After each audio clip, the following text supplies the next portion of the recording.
দুখীয়া দৰিদ্ৰ আৰ্তজনৰ কাষত মানৱতাৰ অনুষ্ঠান পথিক বিগত 21 বছৰে অসমৰ সাধাৰণ জনতাৰ বাবে সেৱা কৰি আহিছে পথিকে ৰক্তদূত প্ৰকল্পৰ যোগেদি বহুজনক ৰক্তদান কৰি জীৱন দান দি অহাৰ লগতে 20 বছৰে ধপাত বিৰোধী সজাগতা আৰু কৰ্কট ৰোগৰ সজাগতা আৰু সহায় কৰি অহাৰ সমান্তৰালভাৱে জলস্পন্দন শ্ৰীময়ী হেপা মৌ সহায় নিজা 2025 বৰ্ষৰ আৰম্ভণিতে মুক্তিপথ নামেৰে প্ৰায় 12টা প্ৰকল্পৰ যোগেদি বিশেষ সেৱা আগবঢ়াই আহিছে পথিক কিয় ব্যতিক্ৰম পথিক কেনেকৈ জন্ম হৈছিল পথিকৰ বৰ্তমান সদস্য কিমান পথিকৰ প্ৰতিখন প্ৰকল্প ৰাইজে আদৰি লোৱাৰ কাৰণ কি এই সকলো সামৰি পথিকৰ সঞ্চালক ভিক্টৰ ৰাজকুমাৰ আৰু কেইবাজনো বিষয়ববীয়াৰ সৈতে মুখ্য সম্পাদক অমৰ বৰুৱাৰ এখন টেক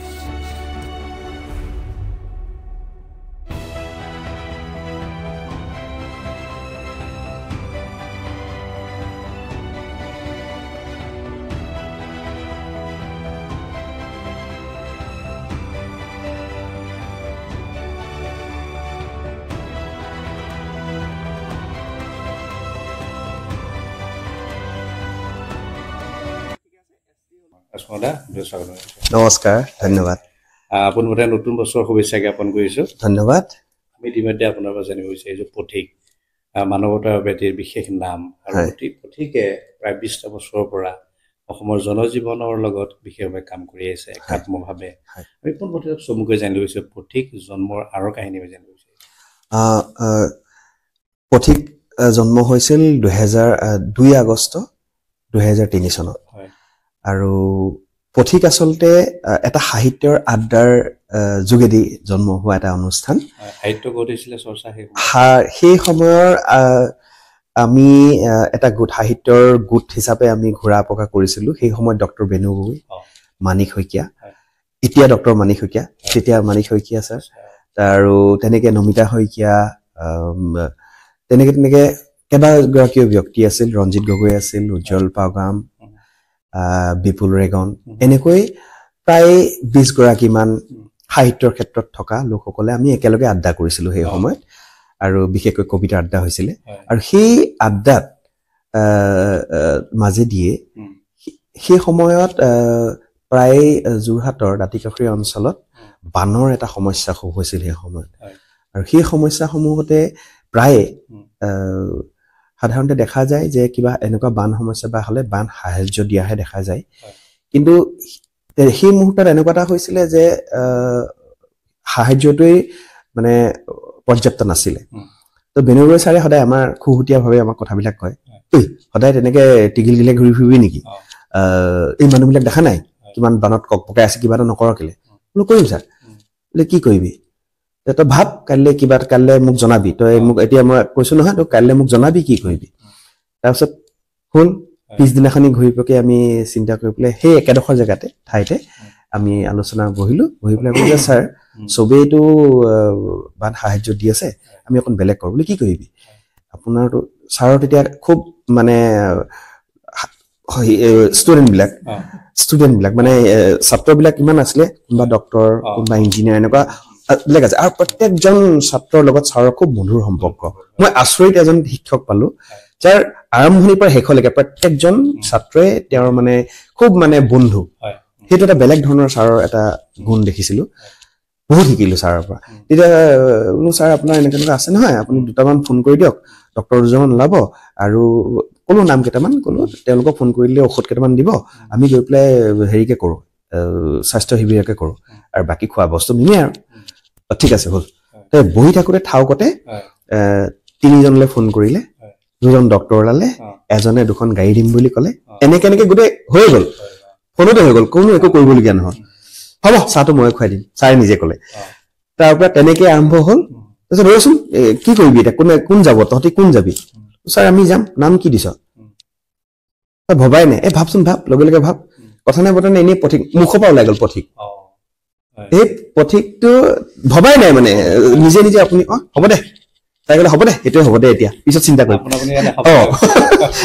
পথিক আহিলে বছ সেই পথিকৰ প্ৰথম যাত্ৰা তাৰপিছত আমি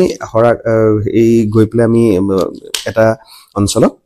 বান সাহায্য দিলোঁ বানৰ সাহায্যৰ লগতে আমি বিনামূলীয়া স্বাস্থ্য পৰীক্ষা এটা কৰিলোঁ আৰু সেই যিহেতু আমি স্বাস্থ্য পৰীক্ষাৰে আৰম্ভ হ'ল আৰু আমাৰ যাত্ৰাটো স্বাস্থ্যৰে আৰম্ভ কৰিবলৈ গৈ থাকিলো স্বাস্থ্যৰ পক্ষে যেতিয়া আমি কামবিলাক কৰিবলৈ ললো লাহে লাহে আমি গম পালো আটাইতকৈ ভয়ানক যেটো মানে কৰ্কটৰ সমস্যাটো বহুত বেছি আৰু মানুহে কৰ্কট বা ক্যান্সাৰ বুলি কৈ দিয়াৰ লগে লগে ভয় খায় আৰু ভয় খায় মানে আধা 50% মৃত্যু প্ৰায় হৈ যায় তেতিয়াই বেমাৰটো বেছিকৈ হ'বলৈ নাপায় তাৰ আগতে তেওঁ আধা মৰিয়ে যায় গতিকে সেই সমস্যাটোৰ লগত কেনেকৈ আমি যোগ কৰিব পাৰোঁ গতিকে আমি লাহে লাহে লাহে কৰ্কটৰ কাম আৰম্ভ কৰিলো সেই কৰ্কট আৰম্ভ কৰিলো তাৰপিছত বিবুৰা কেঞ্চাৰ ইনষ্টিটিউটৰ লগত জড়িত হলো নৰ্থ ইষ্ট কেঞ্চাৰ ইনষ্টিটিউটৰ লগত জড়িত হলো আৰু খুব ভাল মানে সৌভাগ্য বুলি কম আমাৰ পথিকক সবে আকোৱালি ললে আৰু আমাক সহযোগিতা বহুত প্ৰায় ডক্টৰ সকলে আমাক সহযোগিতা কৰিলে আৰু প্ৰকল্প আৰম্ভ হ'ল তাৰ পাছত লাহে লাহে আমি যেটা কৰ্কটৰ কথা বুলি কলো মহিলাৰ কৰ্কটৰ সমস্যাটো গম পালো মহিলাৰ কৰ্কটৰ সমস্যা সাধাৰণতে ঋতুস্ৰাৱৰ পৰা আৰম্ভ হয় বেছিকৈ হেতুৱে তাৰ পাছত আমি হেতুলৈ আৰম্ভ কৰিলো তেনেকে প্ৰকল্প চিমুই আহিলে এনেকে এটা এটাকে ইটোৰ লগত ইটো সংলগ্ন কৰি পেলাই প্ৰকল্পবিলাক আহি হৈ থাকিলে মানে আড্ডা আৰু কবিতাৰ আড্ডাৰ মাজতে পথিক জন্ম হ'ল এতিয়া হৈছে যেহেতু আপুনি কৰ্কট ৰোগৰ কথা কৈছে এটা ভয়ানক ৰোগ হিচাপে বৰ্তমান হৈছে যদিও কিন্তু তাৰ পৰা নিৰোগী হৈছে হয় কিন্তু আমাৰ দৰ্শকে জানিব বিচাৰিব যে কৰ্কট ৰোগীসকল আপুনি কেনেদৰে আপোনালোকে তেওঁলোকক নিৰোগী হোৱাত সহায় কৰে আমি দুই ধৰণে কৰো প্ৰথমতে হল যেতিয়া কোনবা এজন কৰ্কট ৰোগী বা কৰ্কট ৰোগত আক্ৰান্ত ব্যক্তি আমালৈ ফোন কৰে আমি প্ৰথমতে তেখেতৰ কমপ্লিট মানে সম্পূৰ্ণ সমস্যাটোৰ বিষয়ে বুজ লওঁ তাৰ পাছত তেওঁলোকক কাউন্সেলিং যেটো কয় কাউন্সেলিং দিবলৈ যত্ন কৰো কাৰণ কেলে এই যে কৰ্কট শব্দটো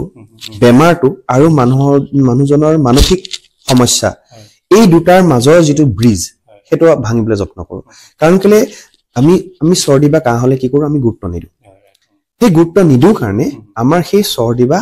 কাহে আমাক অনিষ্ট নকৰে আৰু বেছিকৈ অনিষ্ট কৰিব নোৱাৰে একটা সমস্যা খুব ৰিসেন্টলি এটা ঘটনা হৈছিল মনত আছে চাগে কোভিডত চৰ্দি আৰু জ্বৰে হৈছিল কিন্তু মানুহ মৰিছিল কিয় এটা শব্দ সোমাইছিল কোভিড হলে মৃত্যু অনিবাৰ্য কিন্তু আমি যদি ভাবি ললো হেতেন যে কোভিড মাত্ৰ জ্বৰ চৰ্দি জ্বৰ হে অকমান আমি সাৱধানতা হলে আমাৰ এটো নহয় কিন্তু আমি ব্যাধিটো ভাবি ললো কোভিড হলে মৰিব হেতু কাৰণে মৃত্যু বাঢ়ি গৈছিল ঠিক একেটা কথাই কৰ্কটৰ কথাটো একেটাই কৰ্কটৰ বহুত ধৰণৰ প্ৰতিকাৰ আছে কৰ্কট হলেই যে মৃত্যু একেবাৰে নহয় যদি আমি কৰ্কটটোৰ আমি মেইনটেইন কৰিব পাৰো মানে প্ৰত্যেকটো ৰোগ মেইনটেইন এতিয়া ডায়াবেটিস হলেও মানুহ মৰিব পাৰে যদি তাক মেইনটেইন কৰা নাযায় আৰু মানুহে মানে বেমাৰ লৈ পেলাই ৰোগ লৈ পেলাই মানুহে বেলেগ ধৰণৰ মানসিকতা কৰ্কটটো হোৱাৰ লগে এনেকুৱা মানসিকতা ভাঙি পৰে যে এই নহব মই মৰিলোই আৰু যেতিয়া মানসিকভাৱে এটা মৃত্যু প্ৰায় নিজে হয় তেতিয়া কোনো দৰবে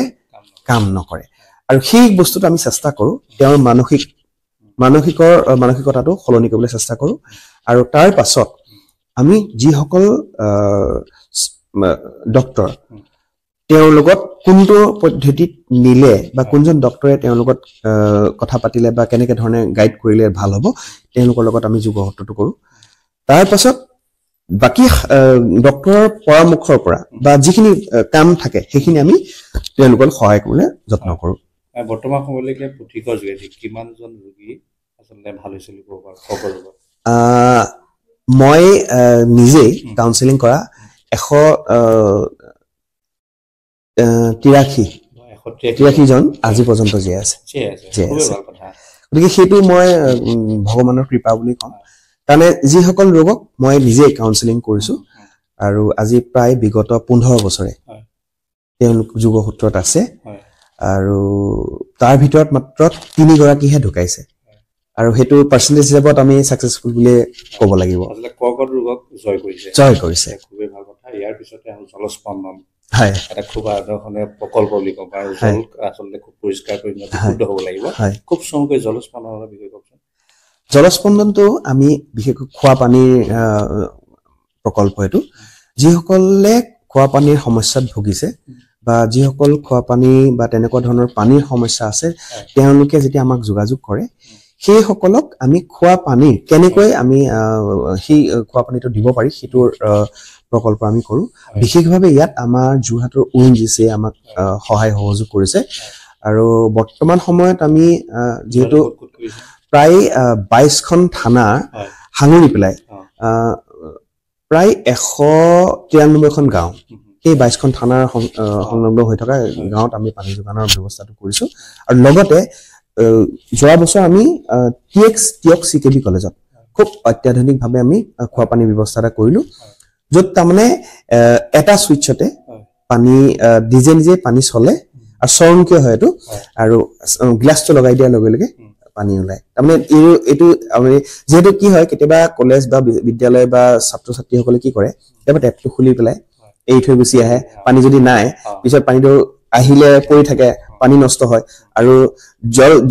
জল যেতিয়া আমি নষ্ট কৰো কোনোবাইতো খাবলৈ পিবলৈ পোৱা নাই গতিকে আমি বিশুদ্ধ পানীটো কিয় নষ্ট কৰো গতিকে সেই চিষ্টেমটো তাত দিছো যাতে পানী নাথাকিলেও বা থাকিলেও একো কৰিবলৈ কোনো চুইচ দিব নালাগে লগাই দিয়াৰ লগে লগে সেই সেন্সৰে পানীটো ওলায় আৰু মটৰটো কেতিয়াও চুব নালাগে এবাৰে চুইচ দিয়া হৈছে যিদিনাখন উদ্বোধনী হৈছে সেইদিনাখন চুইচ দিছে আৰু যেতিয়ালৈকে পানী শেষ নহয় সি চলি থাকিব তেনেকুৱাকে আমি প্ৰকল্পটো কৰিলো নিশ্চয় আপোনাৰ লগত আমি কিছু সময় পিছত আকৌ কথা পাতিম ইয়াৰ পিছতে আমি প্ৰতিকৰ আন এগৰাকী ৰাজলক্ষ্মী ৰাজশ্ৰী আমি তেখেতৰ পৰা প্ৰতিকৰী যাত্ৰাৰ বিষয়ে কিছু কথা পাতিম স্বাগতম জনাইছোঁ নমস্কাৰ ৰাজশ্ৰী প্ৰতিকৰ আপুনি প্ৰতিকৰ কি দায়িত্বত আছে আপোনাৰ পৰিচয় জানিব বিচাৰিছোঁ মই পেছা নামটো ইতিমধ্যে আপোনালোকে সকলোৱে গম পাইছে পেছাগতভাৱে মই এগৰাকী স্বাস্থ্য পৰামৰ্শদাতা গুৱাহাটী চিকিৎসা মহাবিদ্যালয়ৰ আৰু পথিকৰ লগত মই বৰ্তমান বিশেষ গধুৰ দায়িত্ব নলৈ সাধাৰণভাৱে জড়িত হৈ আছো সকলো গোটেইকেইটা প্ৰজেক্টৰ লগতে আচলতে জড়িত হৈ আছো এডমিনিষ্ট্ৰেশ্যনৰ যিটো ভাগ সেইখিনি মই চাওঁ আৰু বিশেষকৈ মই যিহেতু স্বাস্থ্য খণ্ডৰ লগত জড়িত আৰু মোৰ অকমান প্ৰিয় গতিকে তাত বেছিকৈ মই অকমান চকু দিওঁ সেইটো হৈছে যিটো আমাৰ শ্ৰীময়ী প্ৰকল্প যিটো নাৰীৰ স্বচ্ছতাৰ কাৰণে আমাৰ প্ৰকল্প আছে সেইটো ওপৰত অকণ মই বেছিকৈ গুৰুত্ব দিওঁ সেইখিনি বেছিকৈ চাওঁ কাৰণ প্ৰসূতি স্ত্ৰী ৰোগৰ লগত হয় যিহেতু গতিকে আৰু এটা বিশেষভাৱে ক্ষেত্ৰত কাম কৰিছে ৰক্তদূত হিচাপে যিহেতু আমি আপোনাৰ এইটো প্ৰশ্নটো আগবঢ়াইছোঁ যে মহিলাসকলে বিশেষভাৱে সজাগতা নহয় যে ৰক্তদান পুৰুষসকলে বেছিভাগ কৰি আহিছে কিন্তু মহিলাসকলে খুব কম কৰে আঁতৰি থাকে মহিলাসকলক আগবাঢ়ি আহিবলৈ আপুনি কি আহ্বান জনাব যে ৰক্তদান প্ৰদান কৰিব লাগে কি পৰামৰ্শ আগবঢ়াব পৰামৰ্শ আগবঢ়াবলৈ যাওঁতে প্ৰথমতে হৈছো যে মই প্ৰথমতে এটা উদাহৰণ যে মই নিজে 18 বাৰ ইতিমধ্যে ৰক্তদান কৰিলো হয় মাজতে মোৰ কিবা চাৰ্জাৰী হোৱাৰ কাৰণে এবছৰ 1.5 বছৰমান মই দিব পৰা নাছিলো গতিকে তেনেকুৱা ক্ষেত্ৰত দিব নোৱাৰে সেইবোৰ কিছুমান কণ্ডিশ্যন থাকে বেলেগ কথা কিন্তু উত্তৰ পূৰ্বাঞ্চল বা অসমৰ নাৰীসকল এনেকৈ মানে বেছিভাগে ৰক্তহীনতাত ভোগা কিবাকে যদিও তাৰমানে 10-11 আছে তেতিয়াহ'লে ডক্টৰে সেইটো নৰ্মেল বুলিয়ে ধৰে স্বাভাৱিকভাৱে আমাৰ 12.5 থাকিব লাগে হিমোগ্লোবিন হয়নে কিন্তু আমাৰ মানে মহিলাসকলৰ ক্ষেত্ৰত কি হয় 10-11 আছে ঠিকে আছে এনেকে ভাবে এতিয়া চাওক মই যদি আমাৰ প্ৰসূতিৰ স্ত্ৰীৰোগ বিভাগৰ কথা ক'বলৈ যাওঁ তেতিয়াহ'লে প্ৰতি মাহত সন্তান জন্ম দিবলৈ অহা মহিলাসকলৰ তাৰমানে সিভিয়াৰ এনিমিয়া কমেও 20 গৰাকীমান থাকে আৰু যিটো তাৰমানে মডাৰেট এনিমিয়া মধ্যমীয়া যিটো অৱস্থাত থাকে নহয় তেনেকুৱাটো বহুত থাকে প্ৰায় 200-250 থাকে গতিকে কথাটো হ'ল কি এই যে আমাৰ প্ৰকল্পবিলাক গম পাইছেনে যে আমাৰ প্ৰকল্প এটা স্বাস্থ্যৰ পৰা আৰম্ভ হৈ পেলাই আজি ইতিমধ্যে 12টা প্ৰকল্প হৈছেহি কিয় হয় তাৰমানে এটা প্ৰকল্প কৰি থাকোতে আমি সন্মুখত আন কিছুমান সমস্যা দেখি যাওঁ আৰু তেনেকৈ ইটোৰ পিছত সিটো প্ৰকল্প সেই সমস্যাবিলাকৰ সমাধান বিচাৰি যাওঁতে প্ৰকল্পৰ সৃষ্টি হয় এই যে কৰ্কটৰ কথাটো ক'লে কৰ্কটৰ লগতে আমি ধপাত বিৰোধী এক সজাগতা আমি কৰি আহিছো যে আমি মে মাহত আমি এটা বৰ ডাঙৰকৈ সজাগতা কৰো এনেতো 365 দিনে আমাৰ সজাগতাটো চলি থাকে কৰ্কটৰ মানে সজাগতা আৰু এই যে ধপাত বিড়ি চিগাৰেট এই যে খুব খোলাকে যে যেটো খুব সহজলভ্য তামোল পানৰ লগত আমি খুব সহজতে ধপাত খাওঁ অসমৰ মেক্সিমাম মহিলাই পুৰুষটো বাদেই দিয়ক সাধা খোৱাটো একদম সাধাৰণ কথা ই এক অন্যতম কাৰণ হয় আৰু কি হয় মহিলাসকলৰ তাৰমানে নিজৰ স্বাস্থ্যৰ প্ৰতি মহিলাসকলে সঁচা কথা ক'বলৈ গ'লে আত্মপ্ৰেম বোলা বস্তুটো কম প্ৰথমতে ল'ৰা ছোৱালী মানুহজন শাহু এইখিনি কৰাৰ পাছত নিজলৈ তাৰমানে শাকন খুৱা হেৰি কৰাৰ কথাটো ইমান নাভাবে এইটো কথা মই সদায় কম যে কেতিয়াও নাভাবিব আপোনালোকে যে বজাৰৰ দামী আপেল দামী কমলা বা ড্ৰাই ফ্ৰুটছ খালেহে ভিটামিন পাব আমাৰ যিবোৰ থলুৱা ফলমূল আছে মধুৰিআম শাক পাচলি কলডিল এই যে বনৰীয়া যিবোৰ শাক সেইবোৰ খাবলৈ চেষ্টা কৰক অসমখন এনেও ভৰপুৰ হয়নে শাক পাচলি এইবিলাকে হতি অনেক যিবিলাক আমি ফ্ৰী পাওঁ তাৰ আমি খেতিও কৰিব নালাগে তো সেই বস্তুবিলাক খাই পেলাইও তাৰ মানে নিজৰ হিমোগ্লোবিনটো বঢ়াব পাৰে গতিকে খুবেই প্ৰয়োজন আছে আৰু মই হেতুৱে কলো মই বাৰে বাৰে দিছো টেষ্ট এতিয়ালৈকে 18 বাৰ দিছো বুলি কৈছো গতিকে মোৰ একো অসুবিধা যদি হোৱা নাই কিয়া আপোনালোকৰো নহয় আৰামত পাৰে কৰিবলৈ শ্ৰীময় প্ৰকল্পৰ যোগেদি কিমান সংখ্যক আসলে মহিলা বা যুৱতীয়ে সহায় কৰি হৈছে বুলি আপুনি ক'ব পাৰে আমাৰ যোৰহাটতো এতিয়ালৈকে বোধকৰ 19খন গাঁও বা যথেষ্ট সংখ্যক 17খন কলেজ আৰু কেইবাখনো স্কুলত ইতিমধ্যে আমাৰ এই প্ৰকল্পক লৈ যোৱা হৈছে যাৰ যোগেদি তাৰ মানে আমি তেওঁলোকক এইটো যে এটা সাধাৰণ কথা এটা স্বাভাৱিক প্ৰক্ৰিয়া মহিলাসকলৰ লগত হোৱা সেই কথাটো বুজাবলৈ প্ৰয়াস কৰি অহা হৈছে আৰু যথেষ্ট মই ভাবো তাৰ মানে আজিকালি যথেষ্ট আমাৰ জৰিয়তে হওক বা অন্যান্য আজিকালি বুজি পাইছে কিন্তু তাৰ মাজত এতিয়াও বিশ্বাস নকৰিব মুখেৰে নেমাতে যোৰহাটতে এনেকুৱা আছে অন্য আমাৰ অকল এয়া যোৰহাটতে নহয় এই প্ৰকল্প সমগ্ৰ অসম জুৰিয়ে চলে আমাৰ প্ৰকল্পসমূহ কিন্তু যেতিয়া যোৰহাটৰ যেহেতু আজি কৈ আছো গতিকে যোৰহাটৰ কিছুমান গাঁৱত যাওঁতে এনেকুৱাও পাইছো যে এই সমস্যাটোৰ বিষয়ে কথা পাতিবলৈ নাহে একদম মানে কি হয় মাথা উলিয়াব নোৱাৰো বহুত সময় লাগে লাজ অন্ধবিশ্বাস গম পাইছেনে বা স্যানিটাৰী পেড যে ব্যৱহাৰ কৰিব লাগে সেই কথাটো আৰু কি হয় জানে ওয়েষ্টেজ বুলি ভাবে যে কিবা এটা পইচা খৰচ কৰি পেলাই এটো কিনি আনি লোৱাত গৈ ফটা কাপোৰ দুখন ল'ব পাৰিলে একদম এটো হয় না নহয় কথাটো তেনেকৈ ভাবে যে ফটা কাপোৰ দুখন মান লৈ চলিব পাৰিলে হৈ গ'ল বহুত অভাৱ এতিয়াও আছে কবলেহে হয় তাৰ মানে আৰু কি হয় নতুন সাম যিখিনি একদম কলেজ যায় বা খুব তেওঁলোকে যদি অকমান কলেজ অহা দিন কেটাত লৈ ওলাই আহিছে বাকি ঘৰত থকাকে ঘৰতে থাকিবি হ'ব দে আৰু কিবা এটা ইউজ কৰিলেই হ'ল যেনতেন আৰু হাইজিনটো স্বচ্ছতাটো একদমই নাজানে তাৰ মানে মহিলাখিনিৰ মাহেকীয়া মানে যিখিনি স্বচ্ছতা লাগে বা এনেও যিখিনি লাগে ইন্টাৰনালি যিমানখিনি পৰিষ্কাৰ হৈ থাকিব লাগে বৈজ্ঞানসন্মত ভাবে সেই বস্তুটো এতিয়াও মানে জনা হোৱা নাই কিয়া তাৰ মানে নিশ্চয় আসলে ৰাজশ্ৰীয়ে এই মহিলাসকলক বিশেষভাৱে স্বাস্থ্য ক্ষেত্ৰত সজাগতা সৃষ্টি কৰি আছে পথিকৰ যোগেদি এটা আদৰ্শ কাৰণ বৰ্তমান আমি যদি চাওঁ যে মহিলাসকলে চাকৰি কৰিছে মহিলাসকলে ব্যৱসায় কৰিছে কিন্তু মহিলাসকলে একাংশ মহিলা বাদে কিন্তু সেৱা কৰিবলৈ আগবাঢ়ি নাহে কিন্তু আমি এটা কথা ক'ব পাৰোঁ যে ৰাজশ্ৰী নতুন প্ৰজন্মৰ মহিলা আৰু নতুন প্ৰজন্মৰ যুৱতী বা মহিলাসকলৰ আদৰ্শ হ'ব পাৰে আপোনাক বহুত বহুত ধন্যবাদ জ্ঞাপন কৰিছোঁ নিশ্চয় আচলতে মানৱ জাতিৰ কল্যাণৰ বাবে আপোনাক বহুত বহুত ধন্যবাদ জ্ঞাপন কৰিছোঁ ইয়াৰ পিছতে পথিকৰ উপসভানেত্ৰী মিনতী বৰুৱা বাইদেউ আছে আপোনাক পুনৰবাৰ স্বাগতম জনাইছোঁ হয় নমস্কাৰ যোৰহাটবাসীক মই ইয়াৰ পৰা এই পোহৰ লাইফৰ পৰা জৰিয়তে মই প্ৰণাম জনাইছোঁ কাৰণ পথিক ইয়াতে জন্মগ্ৰহণ কৰিছে আৰু ইয়াত আহি আমি যে কাম কৰিবলৈ সুযোগ পাইছোঁ তাৰ বাবে সকলোকে মই ধন্যবাদ কৃতজ্ঞতা জ্ঞাপন কৰিছোঁ প্ৰথমতে বাইদেউ যেহেতু আমি পথিকৰ উপসভানেত্ৰী আৰু পথিকে অসমৰ জনজীৱনৰ বাবে বিশেষভাৱে কাম কৰি আছে আমি বহুকেইটা প্ৰকল্প দেখিছোঁ তাৰ ভিতৰত আমি যদি সহায় কথা ক'ব বিচাৰোঁ দেহ দানৰ কথা ক'ব বিচাৰোঁ যিহেতু আপুনি এগৰাকী মহিলা আৰু মহিলাসকল আগবাঢ়ি অহাটো খুব লক্ষণ আৰু বিশেষভাৱে পথিকে 20টা বছৰ জাতীয় জনজীৱনৰ বাবে কাম কৰি আহিছে পোনপ্ৰথমে অনুভৱ কেনেকুৱা পথিকৰ লগত জড়িত হয় আৰু বিশেষভাৱে ইয়াৰ যিসমূহ প্ৰকল্প আছে সহায় হওক বা দেহ দানৰ দৰে প্ৰকল্প আছে সেই প্ৰকল্পৰ কথা আপোনাৰ মুখৰ পৰা জানিব বিচাৰিম নিশ্চয় আচলতে পথিকৰ লগত জড়িত হলো কি আমি এটা হেঁপাহ সৰুৰে পৰা এটা হেঁপাহ মানুহৰ ভাল কৰাৰ কাৰণে আৰু যেতিয়া সেই হেঁপাহটো পথিকৰ জৰিয়তে দেখা পাইছো পথিকে এনেধৰণৰ কাম কৰে মই আগতো অকলশৰীয়াকে কৰি আছিলো কিছুমান কাম ব্যক্তিগতভাৱে কিন্তু দেখা পালো যে পথিকে মই ভাবি থকা মই বিচাৰি থকা কামখিনি কৰি আছে গতিকে মই তেখেতসকলৰ লগত মই জড়িত হৈ পৰিলো আপুনি যে জড়িত হল কেনে পইচা পাইছে আপোনাৰ স্বামী আছে আপোনাৰ সন্তান আছে কেনে পইচা পাইছে নহয় মোৰ স্বামী সন্তান জানে যে মই কিবা কৰি মানে ভাল কামেই কৰিম কিন্তু সেই বিশ্বাসটোত তেওঁলোকো মোক সহায় কৰে মোৰ স্বামীও পথিকত জড়িত হৈ আছে এটা আমি এই প্ৰকল্পৰ কথা জানো আৰু মই বিশেষভাৱে মই ভাল মানে জড়িত মানে মই ভাল পাইছো আৰু তাৰমানে পথিকৰ যিমান প্ৰকল্প আছে সকলোতে আমি জড়িত দুটা প্ৰকল্পত বিশেষভাৱে জড়িত মই ভাল পাওঁ মানে ভিতৰৰ পৰা মই ভাল পাওঁ এইটো অংগদান প্ৰথমতে কওঁ অংগদান হৈছে আমাৰ যিটো 21 বছৰীয়া আমি জন্ম দিৱস পালন কৰিছিলো 2 আগষ্টত সেইদিনাখনে আমাৰ মুকলি কৰা হৈছিল এইটো আৰু অংগদানত মানে সেইদিনাখন বহুকেইজন ইউনিভাৰ্চিটি কটন মহাবিদ্যালয়ত বহুকেইজন বিশিষ্ট ব্যক্তিয়ে সেইদিনাখন সমূহীয়াভাৱে আমি অংগদানত জড়িত হৈছিলো সেইদিনাখন 19 গৰাকীয়ে কৰিছে এতিয়ালৈকে 34 গৰাকী মান হৈছে হয়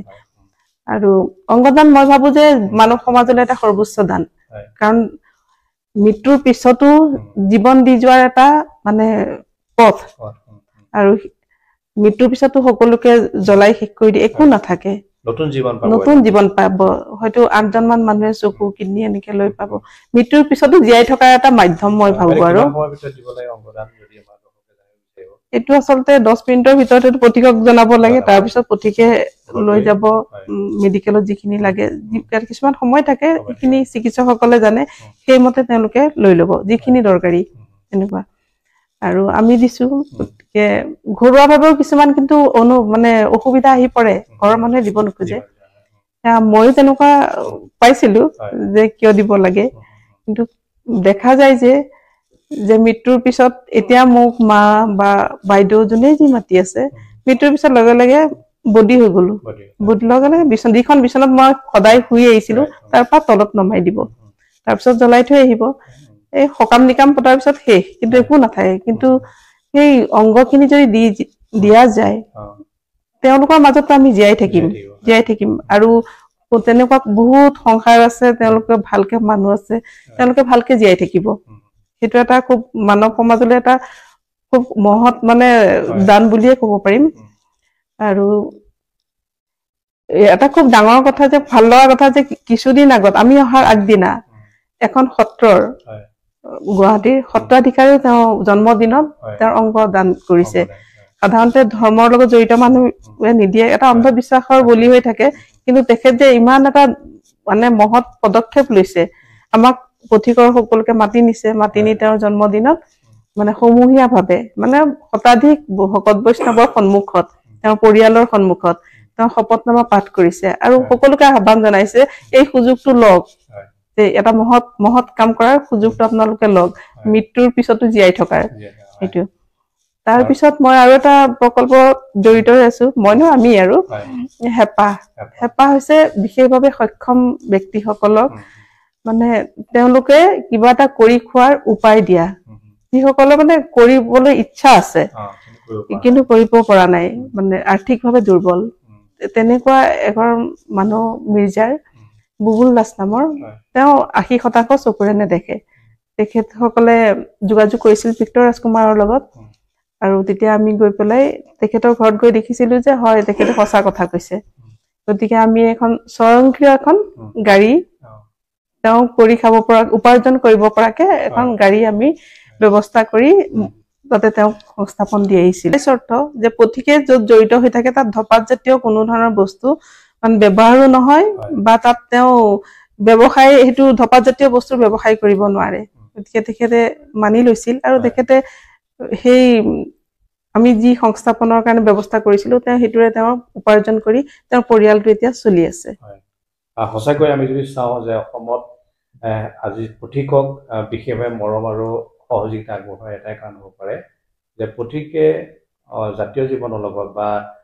জনজীৱনৰ লগত বিশেষভাৱে জড়িত প্ৰতিটো প্ৰকল্পকে তেখেতসকলে খুব আগ্ৰহেৰে লৈছে আৰু এই ক্ষেত্ৰত ফলপ্ৰসূতা ফলাফলো লাভ কৰিছে য'ত আমি সহায়ৰ কথা ক'ব পাৰোঁ হেঁপাহৰ কথা ক'ব পাৰোঁ জলস্পন্দনৰ কথা ক'ব পাৰোঁ এনেধৰণৰ বিভিন্ন প্ৰকল্পৰে কিন্তু ৰাইজৰ সেৱা কৰাৰ ক্ষেত্ৰত কিন্তু পথিকে বিশেষভাৱে অৱদান আগবঢ়াইছে ইয়াৰ পিছতে আমি এক অনুষ্ঠান শেষ কৰিম আমাৰ মাজত সঞ্চালক ভিক্টৰ ৰাজকুমাৰ আছে আমি তেখেতৰ পৰা এখন মুক্তিপথ যিহেতু যোৱাকালি যোৰহাটত বিশেষভাৱে মুক্তিপথ মুকলি কৰা হয় আমি এই মুক্তিপথৰ বিষয়ে জানি আজি অনুষ্ঠান আমি শেষ কৰিম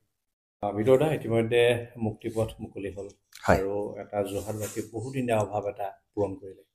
আৰু মানৱতাৰ কল্যাণৰ বাবে এইটো এটা পদক্ষেপ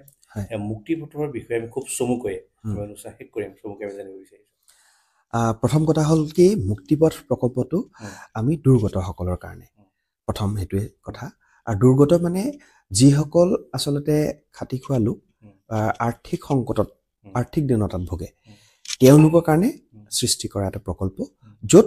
৭৬ জন দাতা আছে আমি প্ৰতিমাহে মিনিমাম ১০০ টকা আৰু মেক্সিমাম যোনে যেনেকৈ দিব পাৰে নিজৰ সামৰ্থ্য অনুযায়ী আমি প্ৰতি মাহতে আমি সকলোৰে অনুদান আমি সংগ্ৰহ কৰোঁ সেয়ে এটা পুঁজি সংগ্ৰহ কৰিছিলোঁ সেই পুঁজিৰে আমি মৃতদেহ সৎকাৰ কৰিবলৈ চেষ্টা কৰিছোঁ আৰু বিগত ৩ বছৰে আমি ৭৭টা মৃতদেহৰ সৎকাৰ কৰিলোঁ আৰু এই প্ৰকল্পটোত মূল কথাটোৱে হৈছে কি আমি ধৰ্মৰ কোনো ভেদাভেদ আমি ৰখা নাই কাৰণ মৃত্যুৰ পাছত সেই দেহটোৰ কোনো ধৰ্ম নাথাকে সি মুছলিমেই হয় বা খ্ৰীষ্টিয়ানেই হয় বা যিয়েই নহওক তাত কোনো ধৰ্মৰ কথাটো নাহে ধৰ্মটো আমি জীয়াই থকা সকলেহে কৰোঁ গতিকে আমি সেই কথাটো যত্ন কৰিছোঁ ৰাখিবলৈ আৰু সেই সময়ত যোনে আমাক সেই প্ৰয়োজনীয়তাৰ সাপেক্ষে আমাক ফোন কৰে আমি সেই সকলোকে সহায় কৰিবলৈ যত্ন কৰিছিলোঁ কিন্তু এটা কথা আমি এই কামটো কৰিবলৈ যাওঁতে এটা কথা মন কৰিছিলোঁ যেতিয়া হস্পিটেলত এজন দুখীয়া লোকৰ মৃত্যু হয় তেওঁ সেই হস্পিটেলৰ পৰা শ্মশানলৈ নিবলৈ সামৰ্থ্য নাথাকে বা গাড়ী এখন আমি দেখিছোঁ গতিকে সেই কথাটো আমালৈ তেনেকুৱা কলো আহিছিলে আমি মানে এই অনুদানটোৰ বাহিৰেও শেষকৃত্য অনুদানটোৰ বাহিৰেও আকৌ সেইটোৰ কাৰণে ব্যৱস্থা কৰিব লগা হৈছিলে কিন্তু আমি মাত্ৰ ৭৪ জনহে সদস্য গতিকে প্ৰত্যেকটো সময়তে তেনেকৈ অনুদান দিবলৈ আমাৰ সামৰ্থ্যটো কম হৈছিলে সেইকাৰণে আমি SBIক বিত্তীয় প্ৰতিষ্ঠান SBIক আমি অনুৰোধ কৰিছিলোঁ আৰু লগে লগে তেওঁলোকে আমাক সহায় জনালে আৰু আমাক 2খন ৰথ দিলে সকলোৱে স্বৰ্গৰথ বুলি কয় আমাৰ যিহেতু প্ৰকল্প মুক্তিপথ আৰু আমাৰ প্ৰকল্পটো অলপ সুকীয়া সেইকাৰণে আমি আমাৰ ৰথখনক মুক্তিপথেই ৰাখিলোঁ আৰু সৌভাগ্যক্ৰমে এখন গুৱাহাটীত আমি কৰিছিলোঁ আৰু যোৱাকালি আমি যোৰহাটত কৰিলোঁ আৰু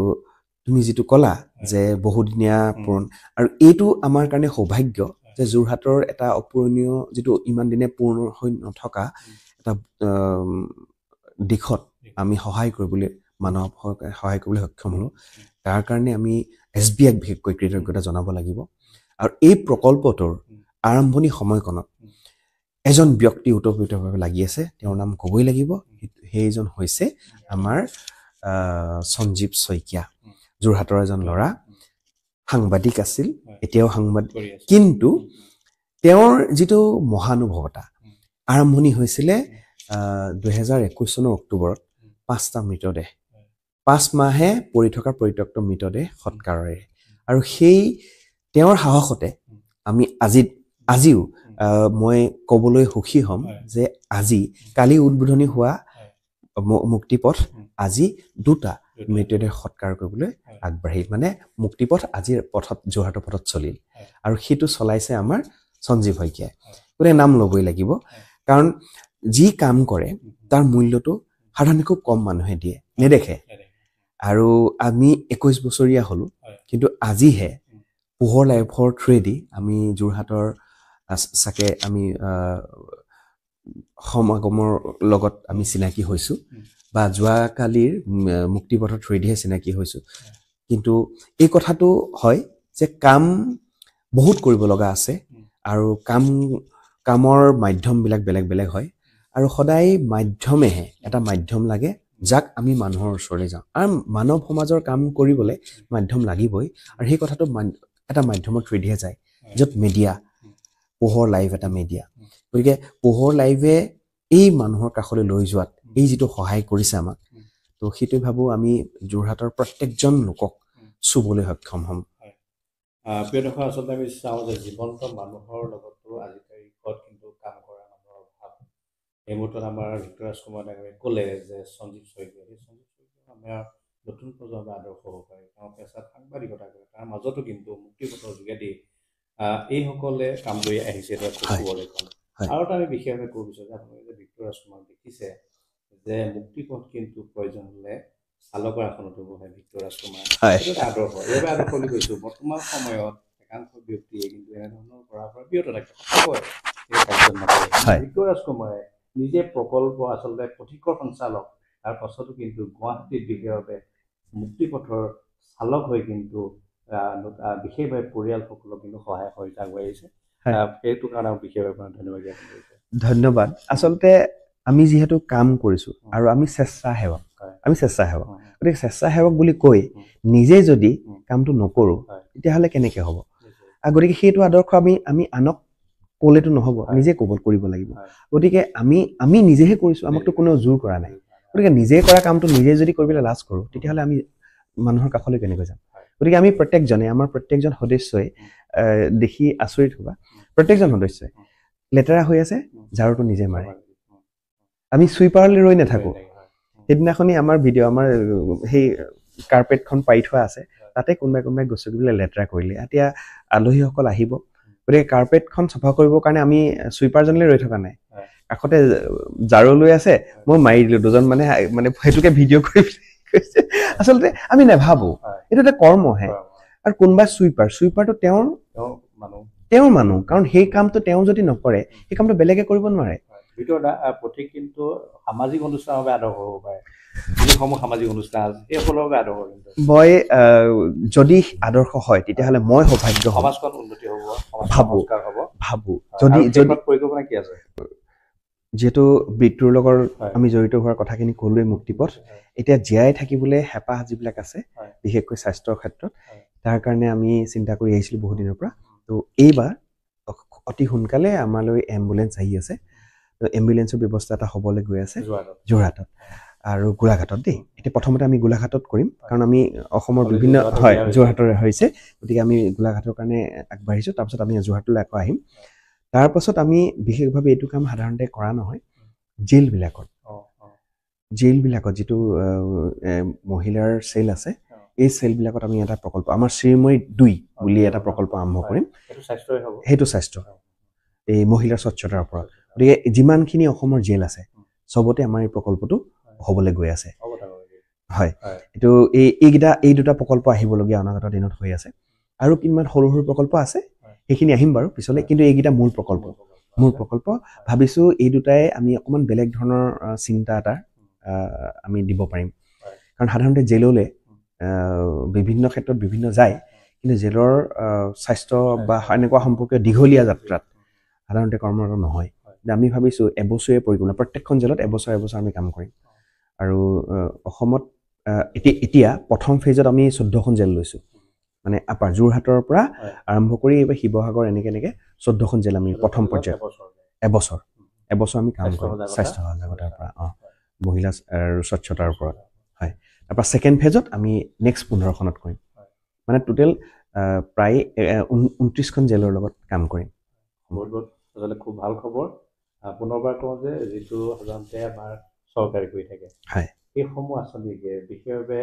পথিকে কিন্তু ৰূপায়ণ কৰিছে অসমৰ জনজীৱনক লৈ। এটা খুব সুখবৰ। আৰু বহু প্ৰকল্প আহিছে, যি প্ৰকল্পই আমি চাওঁ মানৱতাৰ প্ৰকল্প। শেষত ৰাজকুমাৰ দাক খুব বহুত ধন্যবাদ জ্ঞাপন কৰিছোঁ। আমি আশা ৰাখিছোঁ যে আপোনালোকৰ এনেধৰণৰ চিন্তাই সমগ্ৰ অসমবাসীক আশীৰ্বাদ দি আছে, সহযোগিতা আগবঢ়াই আছে, আৰু প্ৰতীক এনেদৰে আগবাঢ়ি যাওক, জনকল্যাণৰ বাবে কাম কৰি যাওক। খুব ধন্যবাদ। আৰু তোমাক বিশেষকৈ অমৰক মই ধন্যবাদ জনাইছোঁ। তুমি ইমান সময়ৰ ব্যস্ততাৰ মাজত আহি পেলাই আমাক পথিকক অকণমান সময় দিলা, আৰু সেইটো এটাও ডাঙৰ কথা। কাৰণ কেলে মাধ্যম এটা লাগে। মই যিহেতু কৈছোঁ, আমি মানুহৰ মাজত যেতিয়া কাম কৰিবলৈ চেষ্টা কৰিছোঁ, মানুহৰ কাষলৈ যাবলৈ এটা মাধ্যম দৰকাৰ হয়। আমিতো প্ৰত্যেক ঘৰলৈ যাব নোৱাৰোঁ। এই মাধ্যমেৰে যদি আমি অন্ততঃ কিছু লোকক আমি চুব পাৰিম, যাক প্ৰয়োজন আছে। আৰু আমাৰ উদ্দেশ্যটো এইটোৱেই যে আৰ্তজনৰ কাষত আমি থিয় হোৱাটো পথিকৰ লক্ষ্য আৰু মূল মন্ত্ৰ। গতিকে আমি সেইটোৰে চেষ্টা কৰিম, আৰু এই মাধ্যমেৰে আমি ভাবিছোঁ আৰু কাষলৈ যাব পাৰিম মানুহৰ। নিশ্চয় সহায় সহযোগিতা আছে। ৰাজশ্ৰী বাইদেউ আপোনাকো বহুত ধন্যবাদ জ্ঞাপন কৰিছোঁ, ধন্যবাদ জ্ঞাপন কৰিছোঁ। আৰু আমি অনুষ্ঠান শেষ কৰিব বিচাৰিছোঁ। পুনৰবাৰ আপোনাক সকলোকে ধন্যবাদ জ্ঞাপন কৰিছোঁ। পথিক সদায় পথিক হৈ ৰওক, আৰু অসমৰ জনকল্যাণৰ বাবে কাম কৰি যাওক। আৰু বিশেষভাৱে পুনৰবাৰ আমি ধন্যবাদ জ্ঞাপন কৰিছোঁ পথিকে এনেধৰণে ৰাইজৰ সৰ্বাংগীন উন্নতিৰ বাবে বিশেষভাৱে কাম কৰি আছে। 20টা বছৰ কাম কৰি আছে। এনেদৰেই বহু বছৰ কাম কৰি যাওক, সমগ্ৰ অসমবাসীক আশীৰ্বাদ দি যাওক। বহুকেইটা প্ৰকল্প আছে, যিকেইটা প্ৰকল্পত আমি ক'ব পাৰোঁ নিশ্চিতভাৱে সমাজৰ কল্যাণৰ প্ৰকল্প হ'ব। পুনৰবাৰ আমি বিশেষভাৱে বিশেষ অনুষ্ঠান সকলোকে ধন্যবাদ জ্ঞাপন কৰি আজিৰ অনুষ্ঠানটো চাই থাকিব আপোনালোকৰ একমাত্ৰ সুখৰ